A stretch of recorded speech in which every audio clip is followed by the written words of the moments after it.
Welcome to the ArmaniTalks YouTube channel. I'm your host, ArmaniTalks. In this channel, I'm covering communication skills for you to level up your way with words and become much more articulate. In today's episode, we're going to be talking about how to avoid getting lowballed. And in the end of the talk, I'm actually going to give you a very surprising insight regarding lowballing someone else.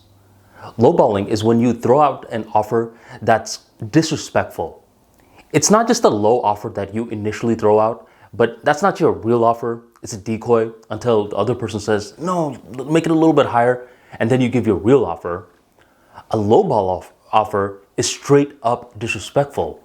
And one example I can give you of this is, imagine that you are in an industry for roughly 15 years.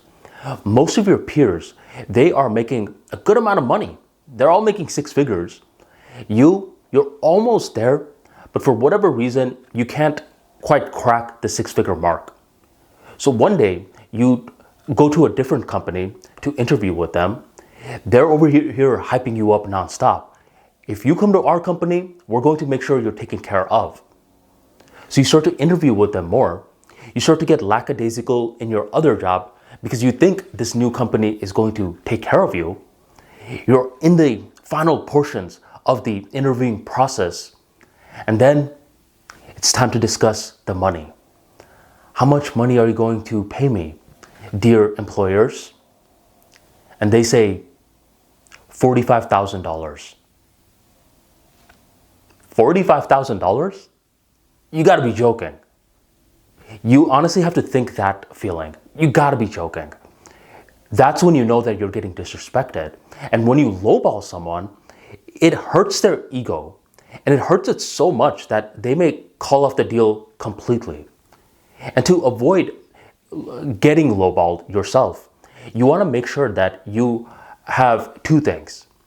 One is that you need knowledge, and number two is that you need courage. For number one, there was this one day when I was moving to this place and I noticed that there were no blinds.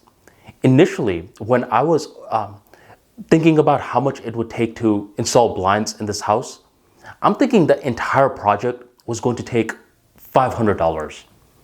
So I hit up one of the gentlemen from Thumbtack and I tell him about the project, and he said that supplies would cost $600 and labor would cost $500. So over $1,000. I thought, what?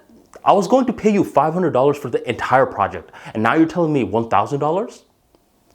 When he heard $500, he probably thought I was trying to lowball him, but I didn't. It's just what I thought blinds cost. So I started to interview more people. And the more people that I started to interview, I noticed that they all said something around the same range. So that's when I realized that the first guy was giving a very fair price. The only way that I was able to tell that he was giving a fair price was once I gained more knowledge. A lot of the times, you may be in that position where you're negotiating with others and you have no clue how much you're really worth. And this is when you need to get knowledge from others. You need to somewhat do some research to see how much other people are getting for the same position that you're applying for. And in addition to that, you also need to research the company. A Fortune 500 company has way bigger of a budget to compensate their employees versus a very small company. And if you go to a small company and you're expecting six figures or more, they may not be able to match that offer. You think they're lowballing you, but they're doing the best that they can with what they have. So to avoid getting lowballed, you want to have a lot of research in your mind. Okay? I sometimes see these articles where someone says, oh no, I accepted a lowball offer. What do I do? And my thing is, why did you accept it? Didn't you know that this was a lowball offer as soon as they threw out the offer in the first place? They didn't. Instead, what they did was they waited until the other person asked, what is your desired salary? The worst time to think of your desired salary is when you're being asked that question. So a lot of these people didn't do their research. They're thrown off guard and they're like, and they Wait for the other person to throw a number at them and they'll say, okay. And once they say, okay, they regret it a little bit later because that's when they do their research and that's when they realize that they got lowballed. But it's not just about doing your research. Let's say you do all the research, but ultimately someone throws out a disrespectful number to you. The second thing you need is courage. You need the courage to stand by your principles rather than immediately saying, all right, that's fine. And to do that, you want to pause. You don't immediately have to accept an offer as soon as it's thrown out to you. You could just pause. Be silent for a few. And smile, of course, just so it doesn't feel awkward. Don't be silent like,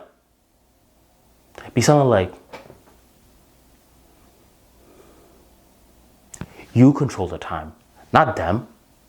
Control the time. Regain your composure. You did your research and you realize that they are $10,000 below what you were expecting. During that pause, you state your desired offer and you guys negotiate from there. If it's super low to a point where they can't even afford you, then ditch them. No reason to try to save an offer like this. But if it's one of those situations where you guys are very close, you need to be silent rather than immediately accepting. That is how you build your courage muscle. So to avoid getting lowballed by others, you gotta make sure that you're doing your research properly. Maybe they're not even lowballing you. Maybe you're just over-exaggerating your importance. Or maybe they are lowballing you. And if they are, you need to be able to spot moments like this. You shouldn't have to accept the offer for you to realize you got lowballed. You need to know as soon as it's happening that you're getting lowballed. And when you are, you just pause. You control the time and then you lay out your real offer and you don't budge on that. And if you're willing to budge, just by a couple of thousands, go ahead. But don't budge so much where you accept a lowball offer and regret it later on. You really do need the courage. Now, with that being said, I want to talk about something regarding lowballing that I think is fine. I think when you're looking for services, I do think leading with the lowball mentality is great. Because when I moved into this house, I was looking for different people to cut my lawn. And all these different guys were saying, yes, it's going to be a minimum of $150 a month. I wasn't trying to pay $150 a month. So I told them, instead of $150, can you do $50? They're like, what the heck? That's 1/3 the price.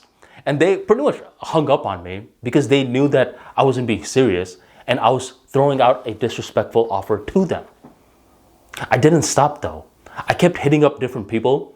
And eventually what happened was there were two brothers that own a lawn mowing company. And they're like, can you do 55? I said, yes, I could do 55. And then boom, I got it for 55. One thing that you want to understand is that one person's lowball offer is another person's life-changing offer. So I believe that it's fine to look for great deals. It's fine to have that lowball mentality when you're looking for services in your place. You want to make sure that you have that lowball mentality when there are tons of choices, not a few. If there was only 5 lawn mowing companies, then I'm not going to lead with the lowball mentality. But I knew that there were dozens and dozens of lawn mowing companies in this area, so I led with the lowball mentality. I just thought that would be a fun insight to share, where lowballing always gets a bad rep, but if you think about it, I saved myself over $100 per month just by leading with the lowball offer. And ultimately, I'm just getting my grass cut. I don't need all this fancy stuff. So the fact that it's getting cut for $50 rather than $150 feels like a deal to me. So if you enjoyed today's talk and you want to get more insights like this into persuasion, negotiating skills, and how to conduct yourself when dealing with others, be sure to check out the ArmaniTalks free daily newsletter. Within this newsletter, you will learn much more about public speaking, business, social skills, and much more. Join the tribe by checking out the link in the description box, the pinned comment, or go on ArmaniTalks.com/newsletter and sign up today. Thank you very much for joining the ArmaniTalks YouTube channel, and I will catch you next time.